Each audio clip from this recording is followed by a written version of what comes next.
우리가 하나님과 대화하는 것을 기도라고 하고, 특별히 다른 사람을 위해서 기도하는 것을 중보 기도라고 합니다.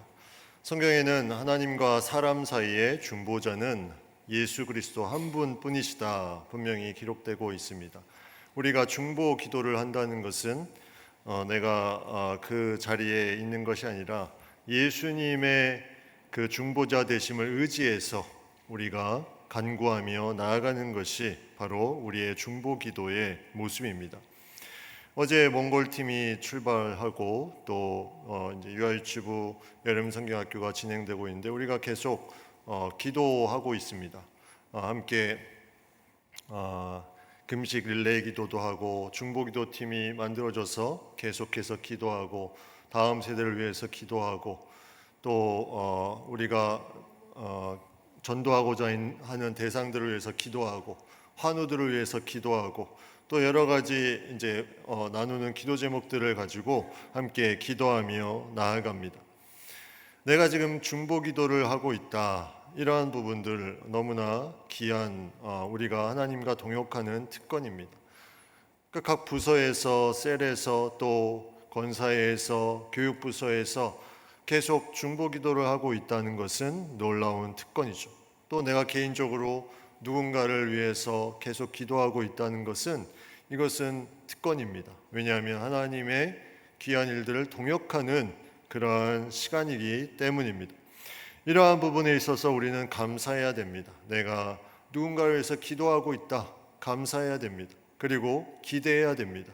그것을 통해서 하나님께서 이루실 것을 기대하며 나아가야 됩니다.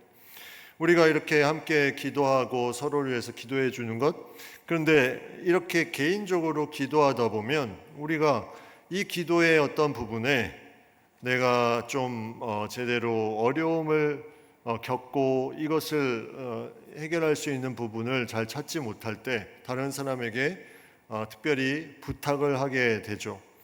알아서 자체적으로 기도해 주는 중보 기도도 있지만 이렇게 부탁하면서 그 사람의 기도의 부분을 듣고 기도해 주는 그러한 중보 기도가 있습니다. 오늘 본문에 그러한 기도가 나오는데 에레미야에게 누가 부탁하냐면 남유다가 BC 586년에 바벨론에게 함락을 당하고 그 성벽이 무너지고 성전이 파괴되고 예루살렘의 모든 귀족들과 인재들이 다 바벨론으로 끌려가고 남아있는 그 유다 사람들이 에레미야에게 기도 부탁을 하는 내용이 나옵니다. 그 내용의 배경은 이렇습니다. 이제 바벨론으로 다 끌려가고 바벨론이 유다 땅에 특별히 세운 총독이 있습니다. 그다랴라는 총독을 세워서 그 유다 땅을 통치하게 합니다.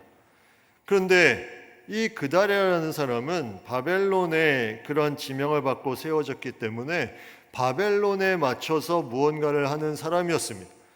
그러니까 민족주의적인 의식이 강한 사람은 이것이 마음에 들지 않는 거였어요. 그렇기 때문에 그 사람에 대한 반역하는 그러한 부분들이 일어나기 시작하는데 그 중에 주동하는 인물이 한 사람이 있었는데 그 사람이 이스마엘이라는 인물이었습니다. 오늘 읽은 말씀 앞에 나오는데 그 이스마엘이 이 그다랴를 바벨론과 함께 어려움의 그런 나라와 나라의 싸움이 있었던 암몬의 사주를 받고 이 바벨론 세력으로 세워진 이 그다랴를 암살하게 됩니다. 이스마엘이 그다랴를 죽이게 되는 거죠. 그런데 이 후가 문제입니다. 이제 바벨론이 세운 사람이 남유다 사람을 통해서 이제 죽게 되었는데 이 죽게 된 것을 통해서 이스마엘은 암몬으로 도망쳐버리고 잡지 못하고 그 땅에 남아있는 사람이 있는데 이제 바벨론이 그 강력한 바벨론이 책임을 물을 거 아닙니까? 그 땅에 남아있는 백성에게 왜 우리가 세운 그다랴를 너희 민족이 죽였냐 하면서 바벨론의 강력한 압박이 있을 것을 예상하고 그 예상한 사람들이 요하난과 여사냐 오늘 본문 1절에 보면 모든 남은 백성들이 결정을 하는데 무슨 결정을 하냐면 오늘 본문의 앞에 보면 애굽으로 가겠다는 결정을 내립니다. 여러분, 바벨론은 저 위에 있는 이스라엘의 동북 쪽에 있는 나라라면 이 애굽은 완전히 반대 방향, 남서쪽에 있는 나라였습니다. 그러니까 한마디로 도망가겠다는 것입니다. 왜? 바벨론에 자신들이 죽이진 않았지만, 이스마엘이 죽였지만 그 땅에 있으면 분명히 우리가 해를 당할 것이다, 추궁을 당할 것이다, 이 어려움에 그들이 도망을 가기로 결정을 하는데, 그 도망가는 과정에 에레미야에게 기도 부탁을 하는 내용이 바로 오늘 본문에 나옵니다. 그 내용이 오늘 2절과 3절에 그들이 기도 부탁을 하는 내용이 나오는데, 어떻게 하냐면 당신의 하나님 여호와께 기도해 주소서, 그리고 3절에 당신의 하나님 여호와께서 우리가 마땅히 갈 길과 할 일을 보이시기를 원하나이다. 왜 이들이 기도 부탁을 했을까? 자신들의 어떤 결정한 부분에 기도 부탁을 했을까? 에레미야라는 사람은 이 시기에 중요한 하나님의 선지자였습니다. 하나님께서 이것을 통해서 분명히 자신들의 뜻과 맞춘 길을 알려주시기를 바라는, 그 기도하는 사람의 마음이 있었다는 거죠. 그러면 마음이 좀 편해지겠죠. 자신이 뜻이 이러했는데 하나님이 여기에 대해서 승인을 해주면 마음이 편해지겠죠.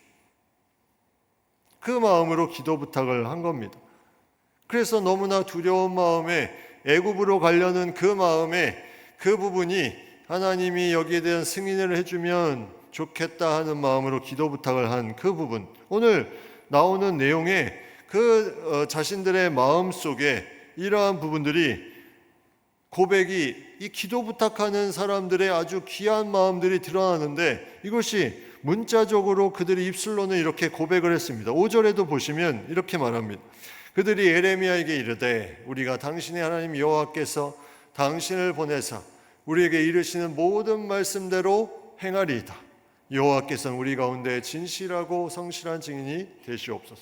자, 기도 부탁을 하고 이제 말씀하시는 대로 우리가 행하겠습니다.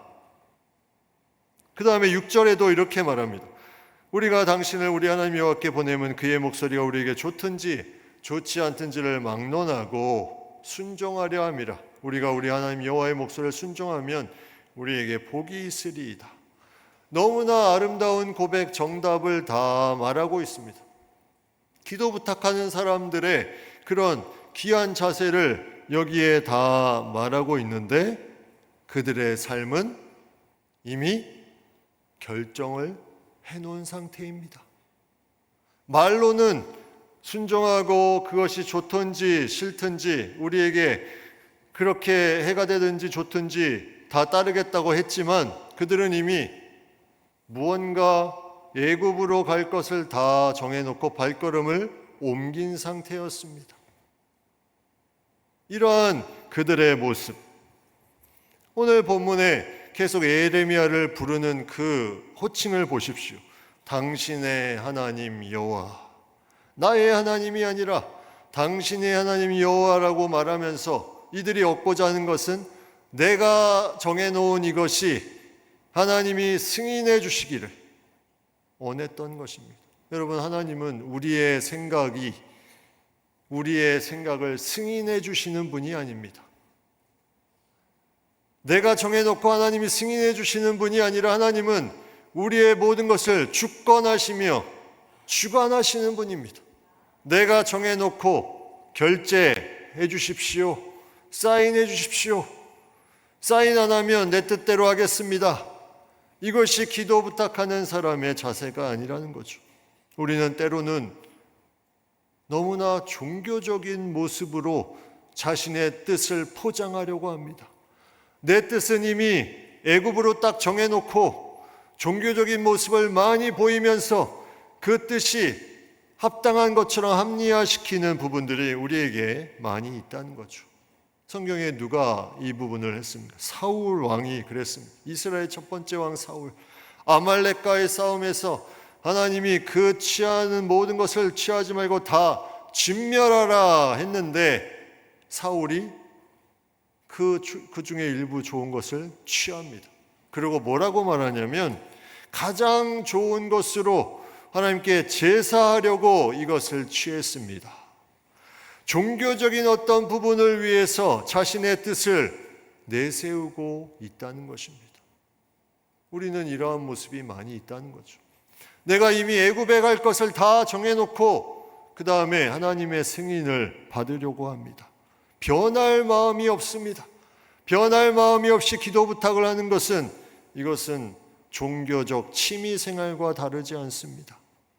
하나님이 가장 기뻐하시는 것이 우리가 변하는 것인데 나는 변할 마음도 없고 기도하고 기도 부탁을 하는 것, 이것은 신앙에 맞지가 않다는 것입니다. 예레미야는 그들의 진심을 이 고백만으로 듣고 기도하기 시작합니다. 중보 기도자로 열흘간 기도하며 하나님의 응답을 받습니다. 그 응답이 오늘 본문의 10절 말씀에 이렇게 나옵니다. 너희가 이 땅에 눌러앉아 산다면 내가 너희를 세우고 헐지 아니하며 너희를 심고 뽑지 아니하리니 이는 내가 너에게 내린 재난에 대하여 뜻을 돌이킵니다. 그들은 애굽으로 가는 것을 자기의 뜻으로 삼았는데 하나님의 뜻은 무엇입니까? 이 땅에 눌러앉아 살아라. 애굽으로 가지 말라. 예레미야가 기도하고 이 하나님께 받은 응답을 전해줍니다. 이 말을 들었을까요? 오늘 읽은 말씀 뒤에와 그 다음 장에 보면 43장 2절에 이렇게 그들이 말합니다. 내가 거짓을 말하는도다. 우리 하나님 여호와께서 너희는 애굽에서 살려고 그리로 가지 말라고 너를 보내어 말하게 하지 아니했다. 너 거짓말하지 마. 하나님이 너에게 그런 말 했을 리가 없어. 기도 부탁을 했으면서 중보기도자가 열흘 동안 기도했는데 그 응답을 듣고 뭐라고 말하냐면 너 거짓말이야. 하나님이 너를 통해서 그런 말 하시지 않아. 여러분, 이게 우리의 모습 아닙니까? 여러분, 기도 부탁을 했으면 그 기도 부탁에 대한 응답에 대해서 내가 따르겠다는 마음을 가져야 되는 건데 나는 이미 생각을 다 정해놓고 그대로 그 기도한 사람을, 그 중보 기도자를 헛수고하게 만들고 하나님을 마음을 아프게 만드는 그러한 모습, 그게 우리의 모습 아니냐는 겁니다. 하나님은 이 땅에 중보 기도자를 세우며 동역하십니다. 중보 기도자를 통해서 하나님의 마음을 나타내십니다. 그래서 이사야 59장 16절 말씀에 사람이 없음을 보시며 중재자가 없음을 이상히 여기셨다. 이사야 63장 5절 말씀에 내가 본즉 도와주는 자도 없고 붙들어주는 자도 없으므로 이상하게 여겼다. 주변에 중보하는 사람이 없음이 이상하다는 것입니다. 그러한 세상이 이상하다. 여러분, 중보하는 사람이 없다는 것은 정말 이상한 건데 그 중보 기도를 부탁하고 내 뜻대로 하는 사람은 더 이상한 그런 사람일 수가 있습니다. 여러분은 과연 어떠한 삶을 살고 있습니까? 웩 선교단체를 창설한 창설자의 사이로 웩 선교단체 본부 사역의 대표를 역임한 노만 그럽이 쓴 성령의 사람 리즈 하월즈의 중보기도라는 책이 있습니다. 이 하나의 전기와 같은 책인데 그 성령의 사람 리즈 하월즈에 대해서 이 노만 그럽이 그가 중보기도한 부분을 쭉 써내려간 책인데 그 중에 중보기도자의 세 가지 요소가 그 책에 나옵니다. 첫 번째는 중보기도자는 자신을 그 기도 부탁한 사람과 동화시키는 부분이 있다는 것입니다. 지금 선교지에 떠나 있는 몽골 팀을 위해서 기도하는 사람은 내가 그곳에 가 있는 것처럼 기도하는 그 동화의 일이 함께 마음을 맞추는 부분이 있다는 거죠. 그래서 정말 이 동화가 강하게 역사하면 그 사람의 아픔이 나의 아픔으로 다가옵니다. 내가 그 몸이 아프고 마음이 아픈 그 부분이 느껴집니다. 두 번째는 이 중보기도자는 자기 스스로를 내려놓는 고통이 따른다는 것입니다. 내가 나 기도하기도 바쁜데 다른 사람을 위해서 기도하는 것, 이거 쉽지 않습니다. 그런데 그러려면 시간을 보내야 되고 마음을 거기에 쏟아야 됩니다. 이러한 고통의 부분이 기도의 응답이 있을 때까지 계속해서 있는 것이 중보 기도자라는 겁니다. 그런데 이거는 잘 생각해 보면 고통의 시간이 아니라 아까도 얘기했지만 하나님과 동역하는 복된 시간이라는 겁니다. 세 번째, 중보 기도자는 하나님의 뜻을 함께 이루며 동역하는 권위를 가지고 있습니다. 중보 기도하는 사람은 하나님의 뜻을 이루는 귀한 통로가 됩니다. 그래서 중보 기도자는 오늘 예레미야가 4절에 얘기한 것처럼 응답하시는 것을 숨김이 없이 다 말해야 됩니다. 하나님이 주시는 마음을 저 사람이 이 말 들으면 좋을까 안 좋을까가 아니라 숨김이 없이 다 말해야 됩니다. 그것이 중보 기도자의 모습이라는 거죠. 하나님께서 중보 기도를 통해서 이 땅에 많은 것들을 이루어 가십니다. 그런데 이 유다의 남은 백성들은 이미 자신의 길을 정해놓고 그 모든 것에 하나님을 승인권자로 그렇게 만들어버리는 그런 상황에 그들의 마음은 변할 마음이 없습니다. 변할 마음이 없습니다. 애굽이라는 답을 딱 내려놓고 여기에 대해서 무언가 자신의 평안을 위해서 답을 승인을 받으려고 하는 그런 마음이 있었다는 거죠. 오늘 본문의 유다 백성들이 고백한 내용, 좋지 않던지 다 그대로 따르겠습니다. 그것이 복입니다. 하나님이 주신 그 응답대로 내가 다 행하겠습니다. 그렇게 그 중보기도 부탁하는 사람의 좋은 자세를 다 말해놓고 그들은 엉뚱하게 자신들의 정해놓은 것을 돌이키지 않습니다. 그런데 이 비슷한 시기에 시드기야라는 그 두 눈이 뽑힌 채로 끌려간 사람도 비슷한 상황이 있었습니다. 시드기야가 예레미야에게 기도 부탁을 합니다. 바벨론이 우리 민족에 계속 어려움을 주는데 여기에 싸우고 싶다. 그런데 예레미야의 응답은 뭐였습니까? 싸우지 말고 항복해라, 이거였습니다. 근데 그 말을 듣지 않고 예레미야를 웅덩이에 가둡니다. 결과가 그는 결국 민족과 함께 패배하고 두 눈이 뽑힌 채 끌려가게 됩니다. 여러분, 이러한 부분의 공통점이 무엇입니까? 잠언 28장 9절에 이렇게 말씀합니다. 사람이 귀를 돌려 율법을 듣지 아니하면 그의 기도도 가증하니라. 하나님의 응답의 말씀을 듣지 않는 그 기도도 가증하다. 종교적인 모습이 있는 하나님의 말씀에 변하려고 하지 않는 그 부분이 가증하다 말씀하고 있습니다. 눈앞에 물질, 성공, 진로, 취업 모든 것을 내가 다 정해놓고 하나님이 여기에 승인해 주기를 바라는 그러한 부분, 여러분, 이거는 하나님을 너무나 제한시키는 부분임을 말씀하고 있는 것 아니겠습니까? 기도 부탁할 때 우리는 우리의 마음을 다 내려놓고 하나님이 주신 응답에 따르겠다, 이 마음을 우리가 가져야 내가 변화될 수 있는 것입니다. 하나님은 그것을 가장 기뻐하십니다. 여러분, 주변에 내가 기도 부탁하는 그런 사람이 있습니까?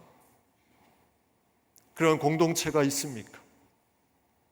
그러면 우리는 마음을 그 사람을 통해서 하나님이 나에게 응답하시겠다는 그 마음을 반드시 거기에 함께 가져야 됩니다. 기도 부탁을 하는 그 가운데 내가 듣지 못하니 기도 부탁을 하는 것 아니겠습니까? 그러면 그 사람을 통해서 주신 하나님의 마음을 내가 들으면 그거에 움직여야 되는 게 정상적인 신앙의 모습 아니겠습니까? 나는 이미 답을 정해놓고 여기에 맞춰서 기도 응답에 상관없이 종교적인 모습만 갖추고 나는 변하지 않습니다. 이것은 신앙의 모습이 아니라는 것입니다. 예수님께서 힘들게 십자가의 길을 거셨죠. 예수님이 그 길을 쉽게 가셨습니까? 아닙니다. 할 수 있거든 이 잔을 내게서 지나가게 하옵소서. 그러나 나의 원대로 마시고 하나님의 원대로 하옵소서. 그래서 우리가 살아난 것 아닙니까? 그래서 우리가 여기에 있는 것 아닙니까? 하나님의 뜻대로 순종하니 나는 그 길이 너무나 힘든데, 만약에 그래서 우리가 중보 기도자로 우리가 그러한 예수님의 마음을 가지고 같이 기도하며 그 기도를 듣고 내가 움직여줄 수 있다면 나도 살아나고 그 사람도 살아가고 기도하는 사람도 살아나고 기도 부탁하는 사람도 살아나는 이 놀라운 일이 일어나지 않겠습니까? 우리는 함께 신앙생활하며 기도 부탁하는 아름다운 그런 공동체 속에 살고 있습니다. 이것은 너무나 귀하고 중요합니다. 이것을 통해서 우리가 혼자 있지 않고 함께 살아날 수 있는 힘을 갖습니다. 그런데 누군가에게 기도 부탁을 하면서 내 안에 끊임없이 안전한 길, 보장된 길, 세상의 길에 대한 속삭임이 우리에게 들려올 것입니다. 내 마음을 붙잡는 그 속삭임. 주님의 뜻을 따르겠습니다 하지만 이미 우리의 마음은 그 속삭임에 마음이, 몸이, 발걸음이 가 있을 수도 있습니다. 우리는 그 응답하심에 이제 마음을 열어야 됩니다. 내가 기도를 부탁했던, 기도를 하던 그것을 열어놓고 전하며 나아갈 때 하나님께서 이보다 더 놀라운 것으로 응답하시고 이보다 더 놀라운 것으로 이루시고 이보다 더 놀라운 것으로 채우시는 것을 분명히 보여주실 것입니다. 그 믿음으로 우리가 함께 기도하며 나아가는, 또 기도 부탁을 할 수 있는 우리 모두가 될 수 있기를 간절히 축복합니다.